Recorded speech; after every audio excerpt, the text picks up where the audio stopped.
My husband threw me down a flight of stairs after beating me for 3 straight hours. When I finally opened my eyes in the hospital 2 days later, the first thing I saw was a ceiling I didn't recognize. My body felt like it had been torn apart and sewn back together by strangers. 6 broken ribs, a partially collapsed lung, my face so swollen I couldn't even blink properly. And when the nurse quietly leaned in to tell me what happened, she whispered that he'd disappeared, left town, and not alone, he ran off with our neighbor, the one who used to smile at me through the fence while she watered her roses. That moment laying in that hospital bed with IV lines in both arms and betrayal clawing at my chest, I understood that no one was going to rescue me. If I wanted to live, I would have to do it myself. My name is Nettie Oliver. I'm 74 years old now, living quietly in Calistoga, California. People around here know me as the retired teacher who volunteers at the Adult Literacy Center and makes killer cornbread at the church potlucks. But they don't know the full story. Not the story behind the scars I carry inside, or the nights I wake up gasping from dreams I don't talk about. Not the story of how I survived a man who promised me love, but gave me nothing but pain. It took me decades to find the courage to speak it aloud, and even longer to share it with the world. But I believe there's someone out there, maybe more than one person, who needs to hear it. I was born in the spring of 1951 in a small wooden house nestled among the rolling hills just outside Calistoga. Back then, it was quiet wine country, long before the tourists came and the prices went sky high.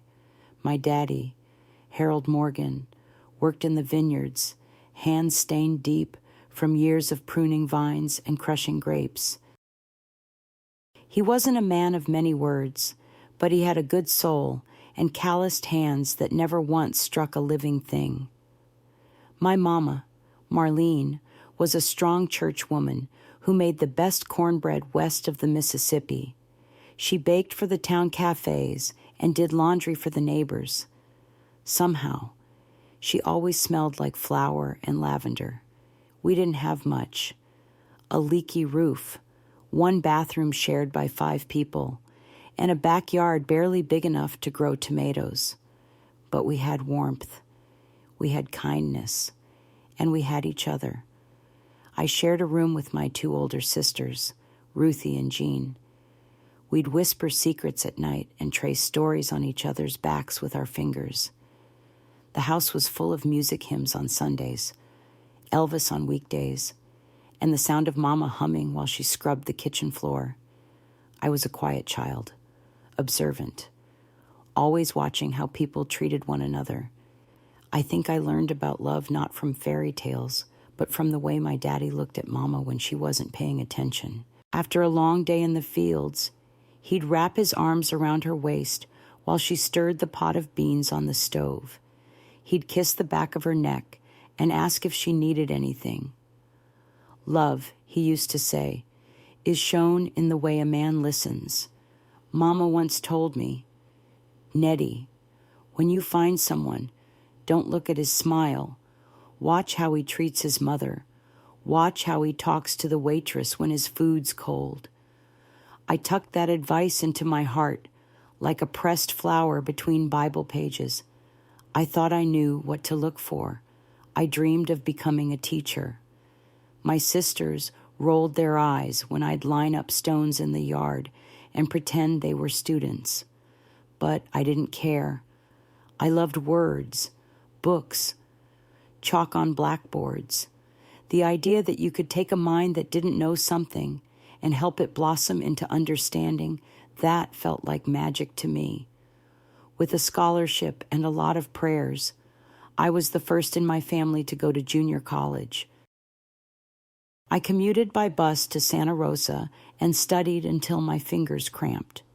In 1970, when I was just 19, I graduated from teacher training and got a job at a small school right there in the Napa Valley.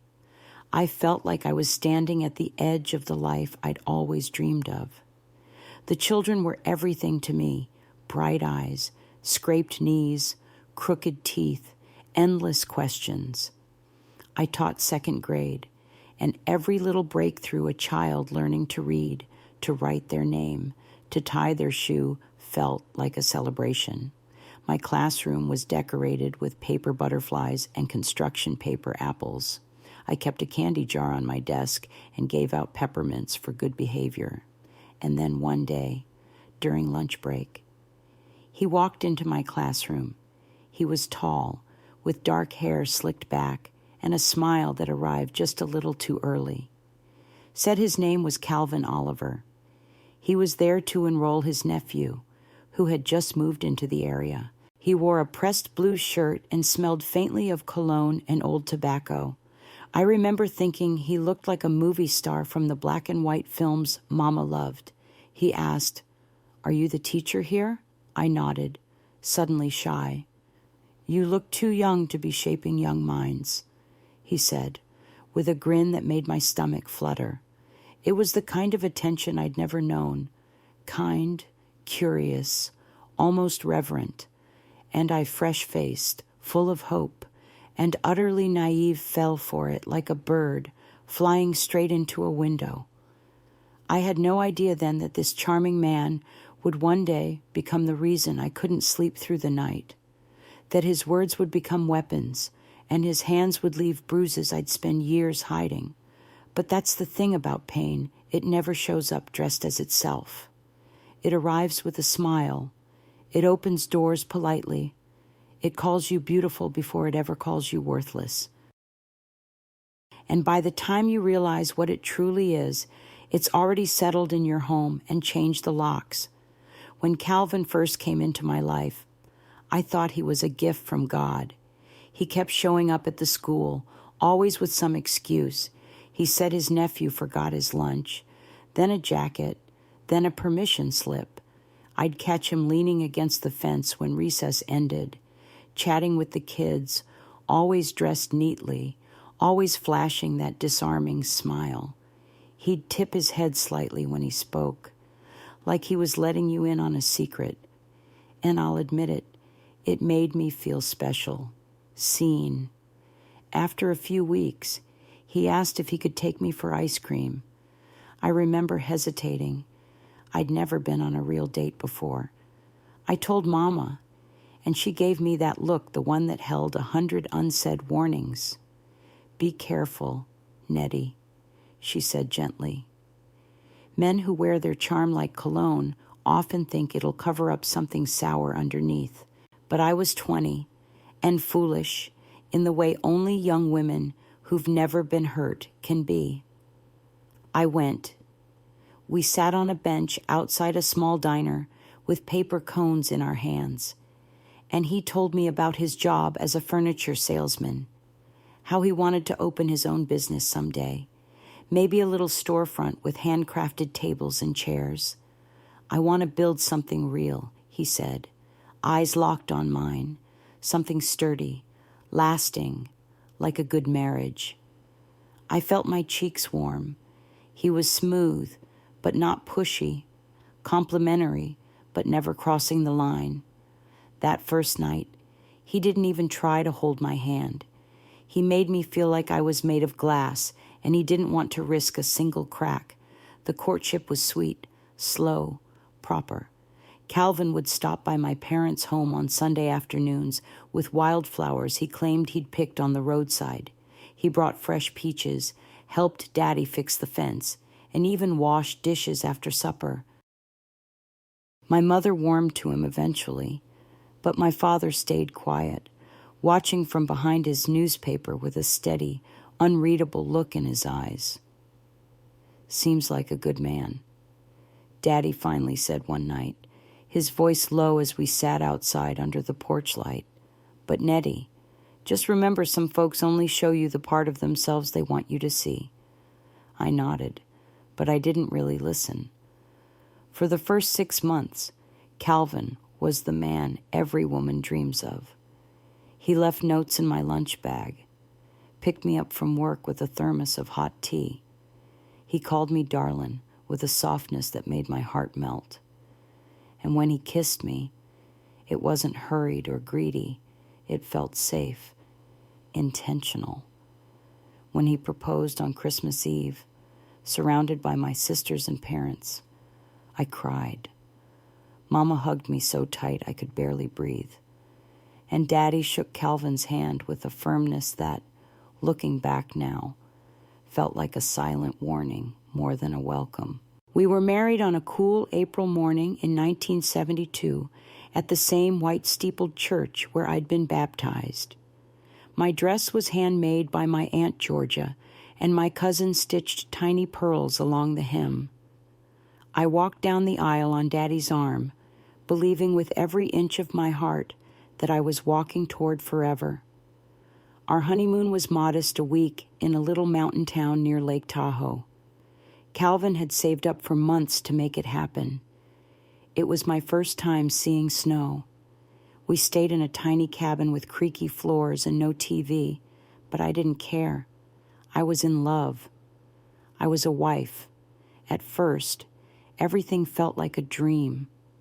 Calvin cooked breakfast some mornings. He rubbed my feet when I got home from teaching. We built a routine weeknight dinners at our small kitchen table. Radio playing in the background. Him asking about my students and pretending to understand the lesson plans I shared. But then something started to shift. It was subtle at first. A raised eyebrow when I laughed too long at something a male teacher said. A comment about how the skirt I wore might be a little too friendly. A question about why I needed to wear lipstick just to teach second graders. I brushed it off. I told myself he was just protective, that maybe this was what marriage was adjusting, compromising. When I got pregnant that fall, Calvin cried, real tears. He cradled my face in his hands and said he'd always dreamed of being a father. He talked about coaching Little League, taking our child fishing, teaching them how to drive. For a moment, the light in his eyes made me forget every odd thing that had been creeping in. But I lost that baby 3 months later. A quiet, sudden miscarriage that left me curled on the bathroom floor, bleeding and shivering. Calvin didn't say much on the drive home from the hospital. That night, he stood in the kitchen, staring at me like I was a disappointment wrapped in an apron. You should have been more careful, he muttered. The words landed like stones, heavy, cold. I didn't answer him. I just closed myself in the bathroom, turned on the faucet, and cried as quietly as I could into a towel. I told myself he was grieving in his own way. I told myself it was stress. But the man who used to kiss my knuckles had stopped looking me in the eyes, and deep inside, I began to sense something was wrong terribly, silently wrong. The months after the miscarriage were gray. Not just outside, though, that winter did seem unusually cold and wet, but inside my home, inside my body, inside my marriage. Calvin wasn't the same. I wasn't either.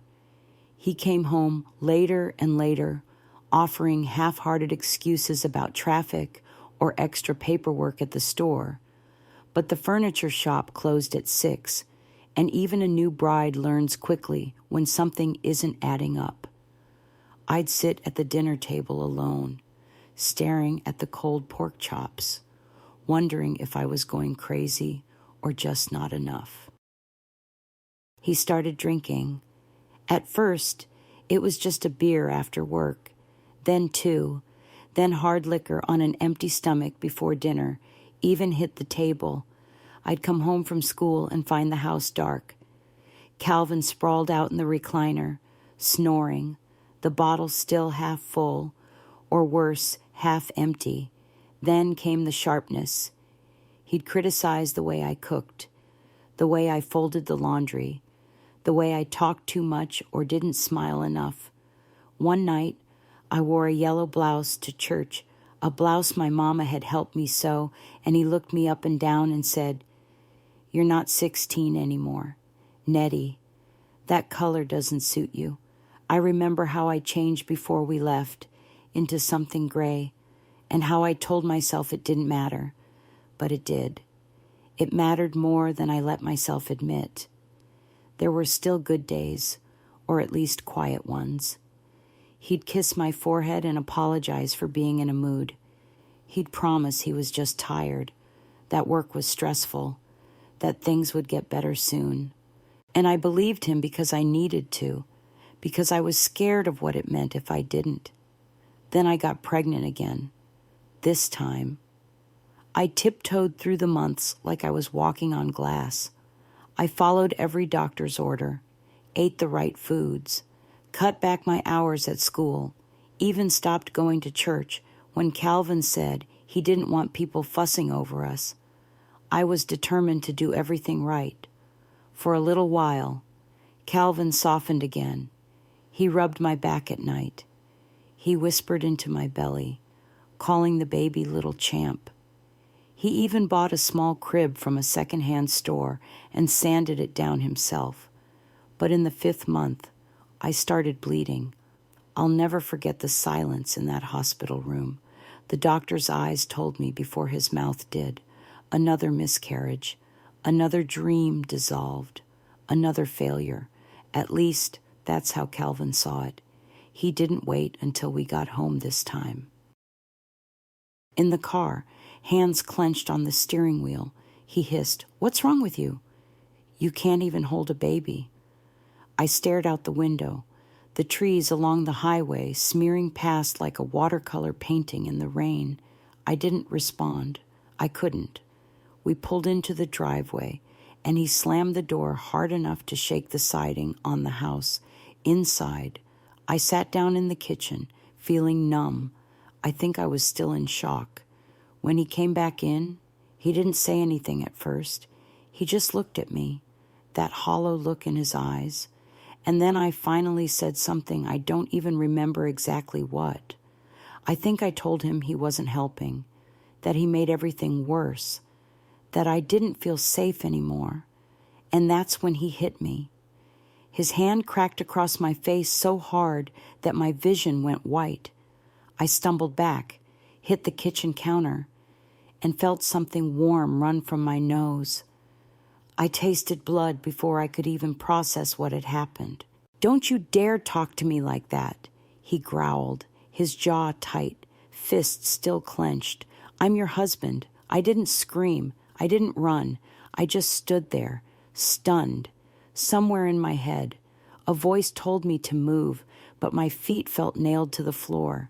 That night, while he slept in the living room, I locked myself in the bathroom and looked at my reflection for the first time since the hospital. My left cheek was swollen and already purpling. My lip was split. My eye looked haunted, like it belonged to someone else.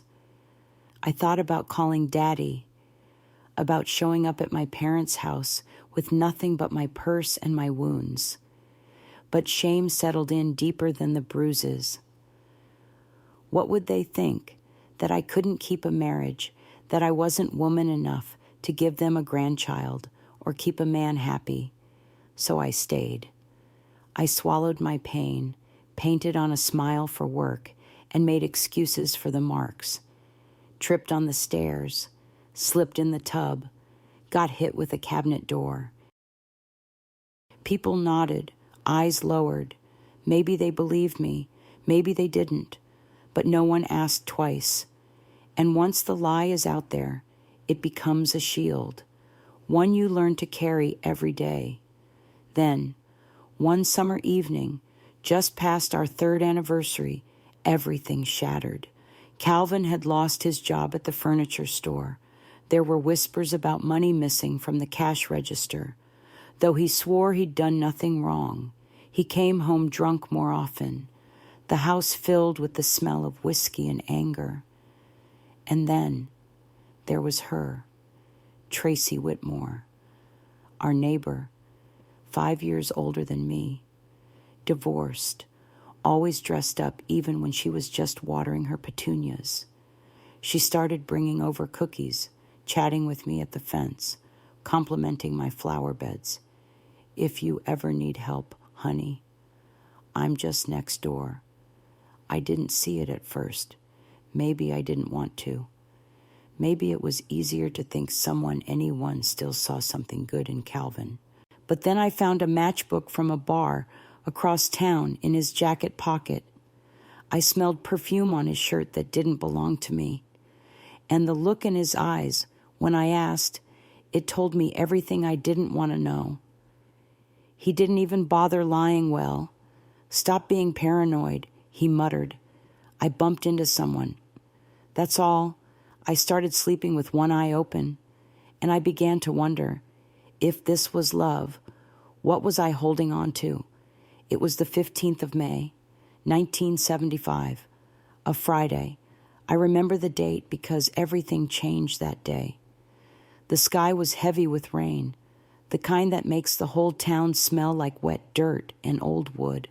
School let out, early water was dripping through the classroom ceiling, and I walked home faster than usual, eager to get out of the storm and maybe finally talk to Calvin. We hadn't said more than a few words to each other in days, and something inside me told me that whatever we were pretending to be, it was running out of time. I unlocked the front door and stepped inside, expecting silence, maybe the sound of the radio or the television humming low. But instead, I heard laughter, a woman's laughter, coming from the back of the house, our bedroom. The world stopped. I stood frozen in the doorway, wet from the rain, my school bag slipping from my shoulder. I knew that laugh. I'd heard it over the fence. I'd heard it offer me banana bread and call me sweetheart. It was Tracy. I didn't want to see it, but I did. I pushed the bedroom door open just enough to look in, and there they were, my husband, my neighbor, our bed. I didn't scream. I didn't cry. I just shut the door and walked away. I went to the kitchen, sat down at the table, and stared out the window. I don't know how long I sat there. Maybe 20 minutes, maybe an hour. Eventually, I heard the back door creak open and shut. She was sneaking out, probably didn't want to be seen. Then his footsteps, whistling, like he'd just washed his car or taken a stroll through the park. When he saw me at the kitchen table, he paused mid-step. His smile froze. "What are you doing home?" he asked. "They sent us home early," I said calmly. "Rain, leaks in the ceiling." He looked at the clock on the wall, then back at me. I watched the moment realization hit his face like a slap. "Did you see something?" "I saw everything," I replied. I expected shouting. I expected excuses or some dramatic lie. I even expected denial. But what I didn't expect was for him to laugh. A full, careless, bitter laugh. "And what are you going to do about it?" He said, "Tell your mama run off to your daddy." I stood up slowly, heart pounding. "I'm leaving. Calvin. It's over." That's when it changed. His eyes went from mocking to something darker. They narrowed, and his body stiffened like a dog just before it lunges. "You're not going anywhere," he said. "I'm not your property." I answered, "You can't stop me. You're my wife. You don't leave unless I say you can." I tried to walk past him. He stepped in front of me. I turned to go around him. He shoved me back into the chair so hard it scraped across the linoleum. "You're not leaving," he hissed. "This house is mine. You are mine. The house is rented," I said quietly, trembling, "and I belong to no one." I stood up again, ready to move fast, but I didn't get the chance. He hit me, a slap that burned so hard it knocked me sideways. My vision blurred, and I tasted blood before I even hit the floor. "Spying on me now," he shouted. Who gave you the right another slap? Then a punch to my stomach. I doubled over, unable to breathe, and collapsed to my knees. Tears blurred my eyes, but they didn't fall. Not yet. He grabbed me by the hair, yanked me toward the counter, and threw me into it like I was a rag doll. My head hit something, maybe the cabinet door, maybe the wall. I saw stars. You want to know why I was with Tracy? He yelled. Because she's a woman, not some frigid little schoolgirl who cries every time something gets hard. He kicked me. I don't remember where my ribs, my back, maybe both. I only remember the pain, like my body was breaking open from the inside. And still, he didn't stop. I should have known you'd be useless, he muttered. Can't even carry a child. Can't cook. Can't satisfy your husband. I curled up as tightly as I could, arms around my face, trying to protect what was left of me. Eventually, he stopped. I heard him breathing hard, like he'd just run a mile. Then, a long silence. I stayed still. I didn't want to give him a reason to start again. If you try to leave again, he said, standing over me, I'll kill you. You hear me? I didn't speak. I couldn't. He kicked me once more, my ribs again, I think, and then he was gone. Just like that. Grabbed his wallet, his keys, and walked out the door like he was heading to the grocery store. I want dinner ready when I get back, he called over his shoulder. And clean yourself up. You look disgusting. I laid there for I don't know how long. The house felt too quiet. Every breath hurt. My left eye was nearly swollen shut. Blood dripped from my nose and into my mouth. My fingers shook so badly I couldn't even reach for the table. But something inside me, something small, something stubborn refused to die.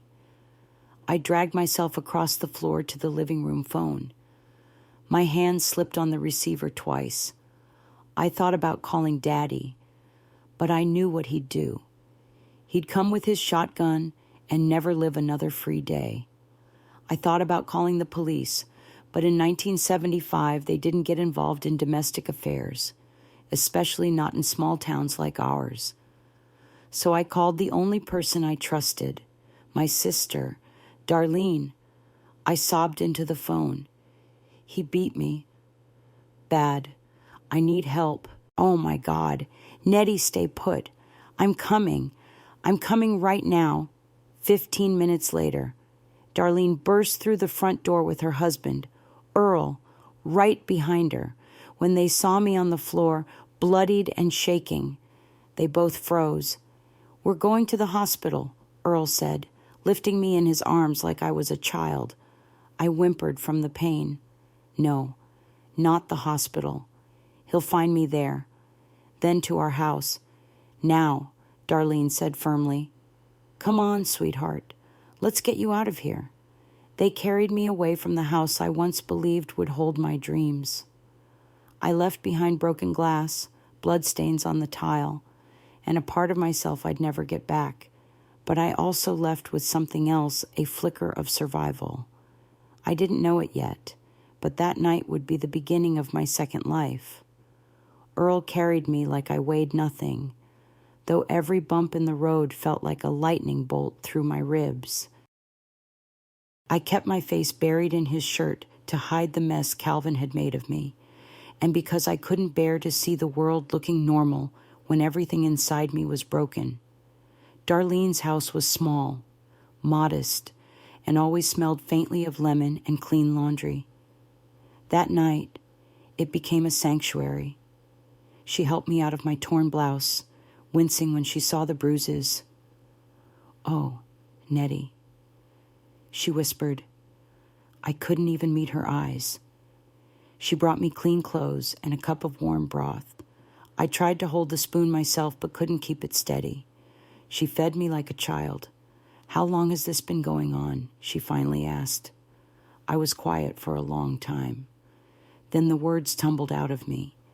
The first slap, the second miscarriage, The endless insults, the jealousy, Tracy, all of it, Darlene cried while I talked. Earl stood by the doorway, arms crossed tight, his face red with fury. If I see him again, I swear you won't. I cut in.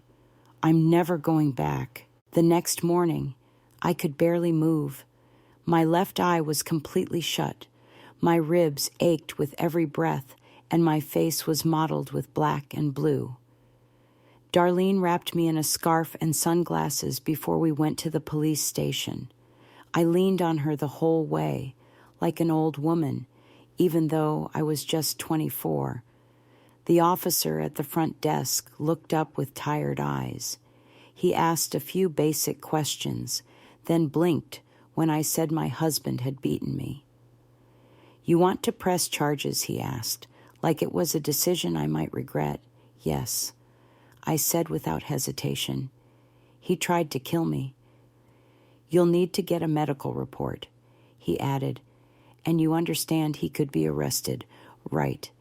Yes, I repeated, louder this time. That's the point. We went straight to the clinic. The doctor, an older man with kind eyes, examined me without saying much.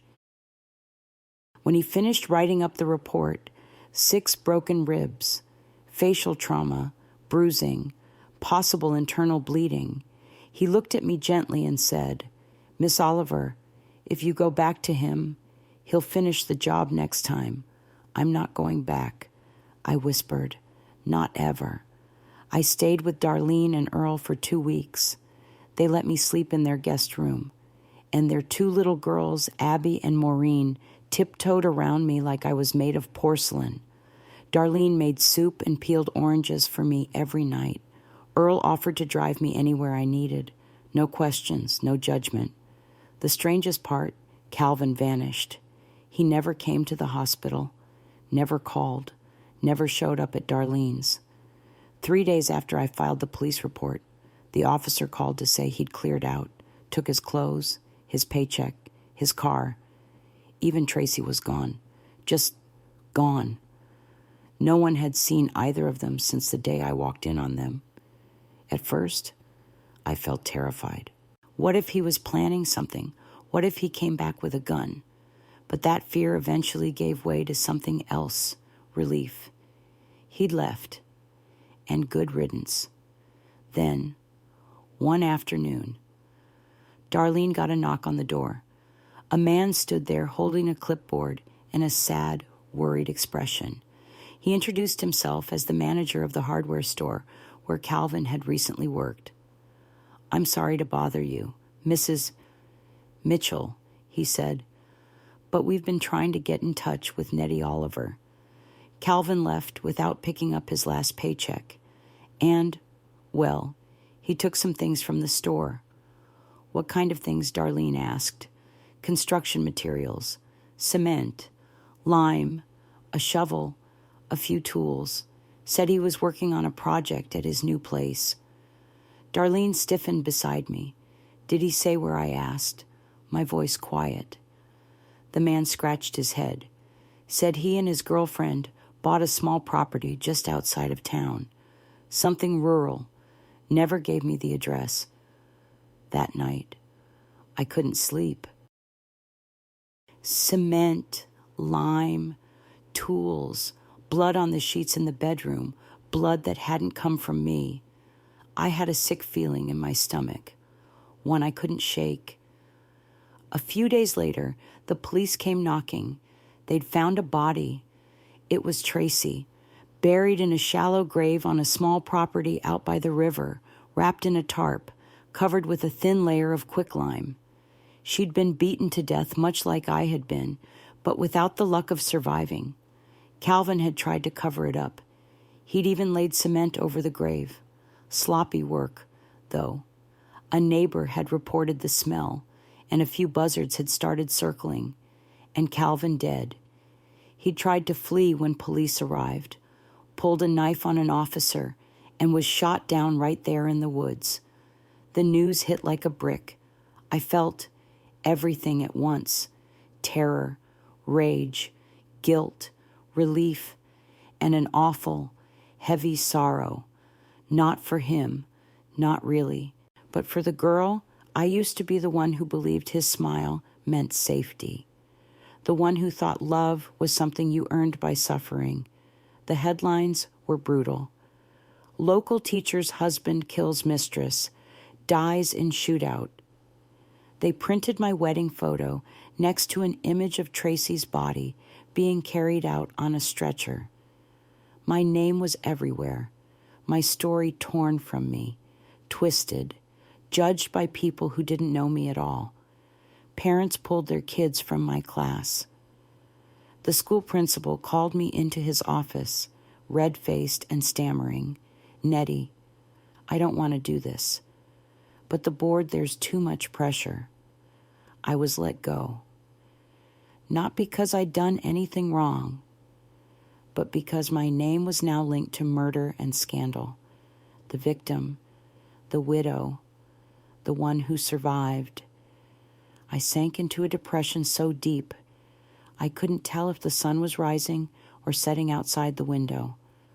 I stopped brushing my hair, stopped eating, just laid in bed with the curtains closed and my heart hollow.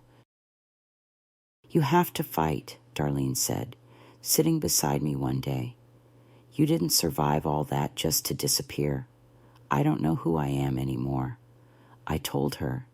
"Yes, you do," she whispered. "You're Nettie, you're my sister, and you're still breathing." It was Daddy who pulled me up the rest of the way. He showed up one morning with 2 bus tickets and a suitcase. "Where are we going?" I asked, voice cracked from sleep. "Calistoga," he said, "far away from here. Far enough that you can start over. Mama, she'll stay with Darlene until we get settled, but we're going. Nettie, no arguments." So I went. On October 10th, 1975, I stepped off a Greyhound bus into the golden light of a new town. I was 24 years old, a widow, a survivor, a woman who'd walked through fire and still had ashes clinging to her sleeves. But I had breath in my lungs, and somewhere, beneath all the pain, I still had a heartbeat. Calistoga welcomed me with a breeze that smelled like grapes and warm soil. The sun hung low in the sky as we arrived, casting a golden hue over the vineyards that lined the road. Daddy didn't say much during the drive from the bus station, but his hand rested on my shoulder the whole way. That small, steady touch, like an anchor, meant everything. We moved into a small rental on the edge of town, 2 bedrooms, a crooked porch swing, a kitchen with faded linoleum floors and humming old appliances. To most people, it wouldn't look like much, but to me, it was freedom. It was peace. I spent the first few weeks doing nothing but walking. I walked along the vineyard paths in the early morning fog, down the main street where the shopkeepers greeted me like I was just another tourist. Nobody knew my name. Nobody looked at me with pity or suspicion. I felt invisible in the best possible way. Daddy found work as a mechanic's assistant in a garage run by a kind old man named Joe, who reminded me of the uncles from my childhood, soft-spoken, always chewing something, always willing to lend a hand. He offered me a part-time bookkeeping job, just to get me started. I took it, even though numbers had never been my thing. I needed something to fill my days, to help me remember I was alive. I showed up every morning at 8, kept the books tidy, answered phones, made coffee, and listened to the radio in the background while I scribbled in ledgers. Joe never asked about my past, but one day, after I flinched when someone knocked a wrench off a workbench, he said, "You don't owe anyone your story, Nettie, but don't ever let what happened to you become your whole story either." That stuck with me. Evenings were quiet. I'd cook dinner for Daddy, simple meals like roast chicken, baked potatoes, or collard greens the way Mama used to make them. We'd eat on the porch in silence, watching the sunset dip behind the hills. Sometimes he'd hum a hymn under his breath. Sometimes I'd close my eyes and pretend I was a little girl again, safe and untouched by the world. Eventually, Daddy encouraged me to start volunteering at the local elementary school. You don't have to go back to teaching full-time, he said, but maybe just read to the kids. Help in the library. You've got too much heart to keep it all locked away. It took me weeks to build the courage, but I did it. The school librarian, Mrs. Wallace, was a cheerful woman in her 60s with big glasses and an even bigger heart. When I told her I used to teach second grade, she lit up. "Oh, honey, come help us with reading time. These little ones will love you." And they did. There was something about sitting on a colorful rug, holding a picture book in my hands, and seeing tiny eyes light up at each turn of the page that began to sew something back together inside me. I didn't have to be perfect. I didn't have to hide. I just had to show up, be present, and give what I had left.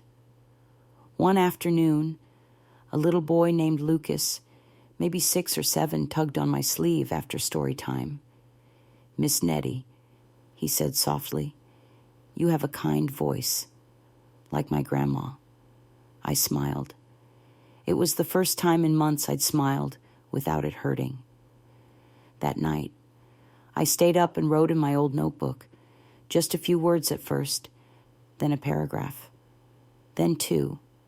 I didn't know what I was writing, but it felt good to see something come from me that wasn't grief or pain. By winter, I was volunteering 3 days a week and helping with the school's Christmas program. I even baked ginger cookies with the kids, which earned me the affectionate nickname Miss Nettie, with the good treats. I hadn't felt needed like that in years.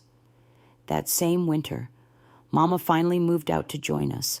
She brought her old quilting frame, her sewing kit, and jars of homemade jam. She never asked for details, just hugged me tight when she arrived, rested her cheek against my hair, and said, "My baby's still standing." That's all I need to know. The 3 of us made a quiet little household. On Saturdays, we'd visit the farmer's market or sit on the porch while Mama quilted and Daddy dozed. Life was no longer about surviving. It was about healing. One Sunday after church, Mrs. Wallace approached me with a question. "Nettie," she said, adjusting her glasses, "have you ever thought about starting a little reading group for women? You've got such a calming way about you, and I think there are ladies in this town who could use a safe space." "A safe space?" I asked, a little surprised. She nodded. "To share, to learn, maybe even to heal. You're not the only one carrying pain around here." That night, I couldn't sleep. The idea kept stirring in my chest like a whisper I couldn't ignore. I'd never seen myself as a leader, but I had survived something awful. And maybe that meant I had something to offer, so I said yes. And just like that, a new chapter of my life quietly began. We started small. Just 4 of us gathered in the back room of the Calistoga Library on a Wednesday evening, folding chairs, a plate of lemon cookies, a tin of weak coffee. Mrs. Wallace was there, of course.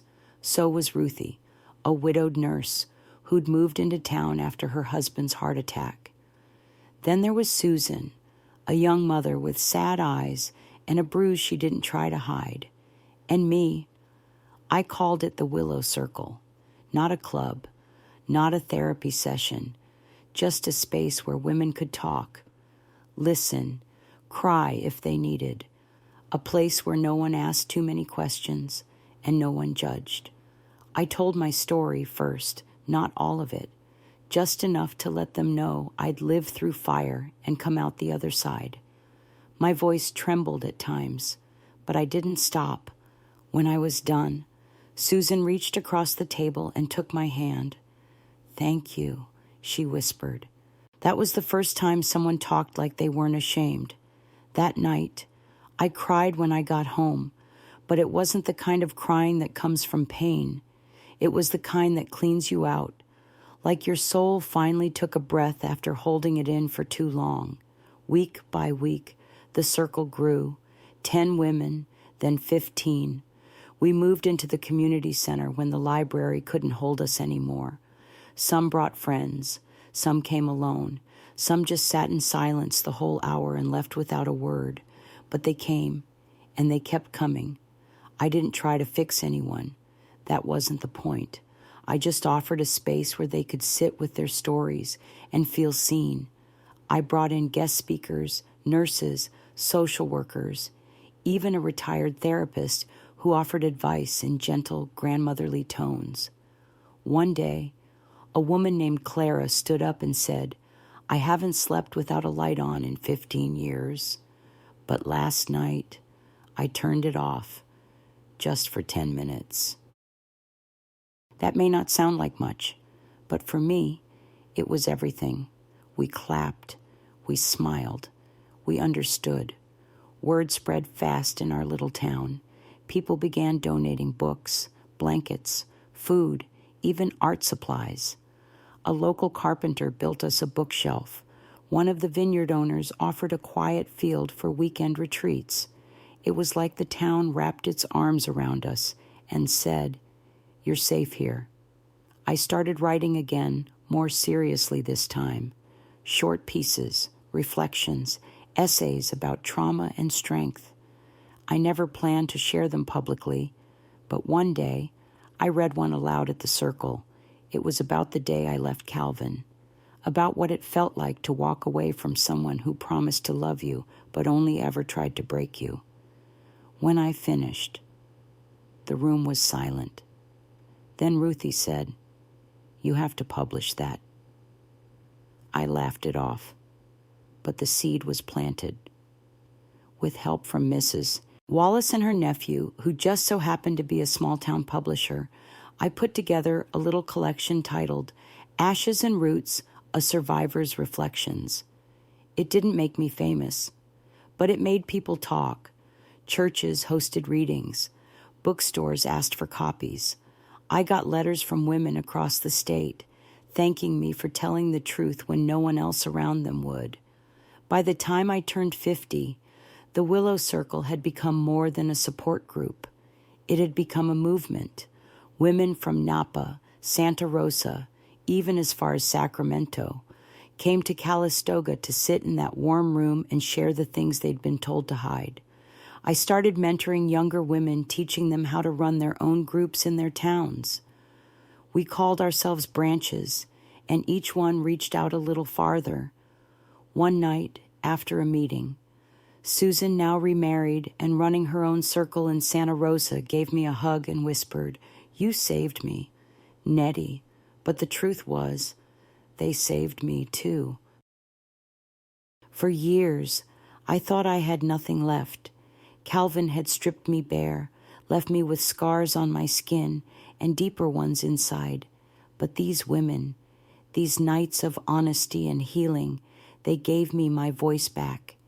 They reminded me that even after everything I'd endured, I still had something to give. And so I gave, not because I wanted recognition, but because I never wanted another girl, another woman, another broken heart to feel like they were alone in the dark. The Willow Circle had become the most sacred part of my life, and I'd do it all over again, just to feel that light, that warmth, that purpose. It was a spring afternoon, the air soft and perfumed with jasmine. When the letter came, I nearly tossed it aside with the grocery flyers, but something about the thick, cream-colored envelope and the embossed seal caught my eye. It was from the California Women's Foundation. I opened it at the kitchen table, expecting a donation request or an event flyer. But instead, I read, "Dear Ms. Oliver, We are pleased to inform you that you have been selected to receive the 2005 Beacon of Strength Award for your exceptional service to women in need across rural communities. Your work founding the Willow Circle has inspired dozens of support chapters throughout the state and changed countless lives. We would be honored if you would join us in Sacramento for the award ceremony next month. I sat there for a long time, staring at the letter. It felt surreal. Me, an award. When I showed it to Mama, she touched the paper gently, then looked at me with tears in her eyes. "You've turned your pain into something holy," she whispered. Daddy clapped me on the back and said, "Told you your voice was too strong to stay quiet." The ceremony was beautiful. A sea of powerful women filled the room. Judges, teachers, nurses, artists, mothers, all of them survivors in one way or another. When they called my name, I walked up to the stage with my heart pounding, holding a speech I'd written the night before, but hadn't had the courage to read out loud to anyone. I stood at the podium and looked out over the crowd. "My name is Nettie Oliver," I began, "and I'm a survivor of domestic abuse. I'm also a daughter, a teacher, a writer, and a woman who believes that healing is not a destination. It's a journey we take together." The room was silent, holding every word. I started the Willow Circle because I didn't want to feel alone anymore. But I stayed because I saw what happens when women come together and refuse to let pain be the end of their story. I left the stage to a standing ovation. That night, back in my hotel room, I thought about how far I'd come from a bruised girl on a bus to a woman standing in front of hundreds with her head held high. But something still tugged at me. A quiet voice. A memory I hadn't revisited in years. Louisville. I hadn't returned since the day Daddy put me on that bus. I told myself I didn't need to go back, that the past belonged to the past. But after that night in Sacramento, something inside me said it was time. So I bought a plane ticket. When I landed, the air felt heavier than I remembered, thick with old ghosts and unfinished chapters. The city had changed, of course. New buildings, new faces. But some things looked just the same. I took a cab to the old neighborhood. The house I once shared with Calvin was gone, torn down, a vacant lot now, overgrown with weeds and scattered debris. I stood at the chain-link fence for a long time, my hands gripping the cold metal, remembering the screams, the fear, the blood, and then I let go. I visited Darlene next. She opened the door and screamed when she saw me. "Nettie," she cried, hugging me so hard I thought I'd lose my breath. "Lord, have mercy. Look at you." Her girls were grown now. Abby was a nurse. Maureen taught music. Darlene herself had more silver in her hair, but the same warm smile. We sat for hours, catching up on everything my parents, the circle, Sacramento. She told me how proud she was, how none of it surprised her, because she'd always known I was meant for more than misery. Before I left, she took my hand. "You coming back here," she said softly. "That means you finally forgave the girl you used to be." And she was right. I wasn't just visiting a place. I was closing a loop. I had carried shame like a second skin for too many years. Shame for staying. Shame for loving the wrong man. Shame for surviving. But as I stood on that street in Louisville, I felt something break free. I didn't hate that girl anymore. I loved her for enduring, and I promised myself I'd never let her voice go unheard again. The morning I returned to Calistoga, a light rain was falling, painting the hills in shades of silver and green. I stepped off the shuttle, suitcase in hand, and there was Daddy waiting, just like he always did, with his cap in one hand and a quiet, knowing smile on his face. "You got what you needed. "Didn't you?" he asked as we drove back home. I nodded. I think I left something behind, but not something I want back. He didn't ask for details. He never did. He just reached over, patted my hand, and said, "Good, back home." The Willow Circle was still going strong. While I was away, Ruthie and Susan had taken over. The women said it felt no different, just a little quieter, without my voice starting the meetings. That made me smile. But something else had started growing inside me, a need to give more, to leave something lasting. So I started writing again. Not just essays this time, but a book, a real one. It was part memoir, part guide. I called it Roots That Bloom. I poured everything into it, not just the story of my life, but the lessons, the tools, the hope I had gathered along the way. I wrote it for the women who couldn't speak, the girls still trapped, the elders who'd suffered in silence. Publishing it felt like standing naked in front of the world again, but this time I wasn't afraid. The launch was small, just a reading at the town library, but the turnout was overwhelming. Women I hadn't seen in years showed up, hugging me, crying. Even some of the local men came, standing in the back with bowed heads, listening. And after that, something extraordinary happened. A woman from a nearby college reached out, saying she wanted to build a curriculum around Roots That Bloom. She said it spoke to what so many young women and men needed to hear, that healing is possible, that strength doesn't always roar, that survival is a story worth telling. My circle became a hub, a little center for change in that quiet town. And somehow, without meaning to, I had become more than a survivor. I had become a symbol, not perfect, but present, not whole, but healing. That summer, we celebrated 10 years of the Willow Circle. There were speeches and photos and cake. We lit candles for the women we'd lost, and we danced for the ones still finding their way. And as I stood watching the women laughing, talking, holding each other close, I felt a calm I hadn't known since I was a girl. My life had not gone the way I thought it would. It had been broken, bruised, stolen in pieces, but it had also been rebuilt by love, by community, by choice, and most of all, by the woman I had finally allowed myself to become.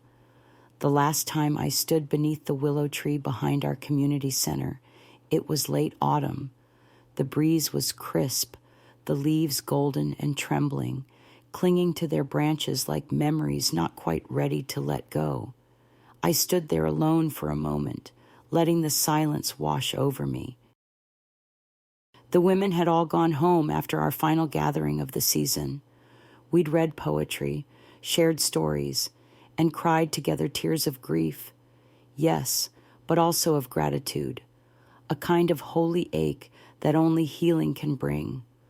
As I looked up at those swaying limbs, I thought back to who I had been when I first stepped off that bus from Kentucky. A woman trembling from wounds the world couldn't see. A woman who had believed she was too broken to ever be whole again.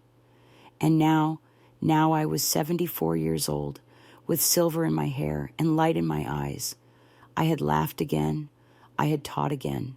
I had loved, oh, how I had loved, not just others, but finally and fully myself.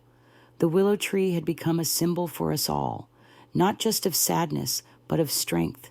It bends, yes, but it doesn't break. It weeps, but it still stands tall. That night, I sat at my desk and opened the letter from the State Assembly.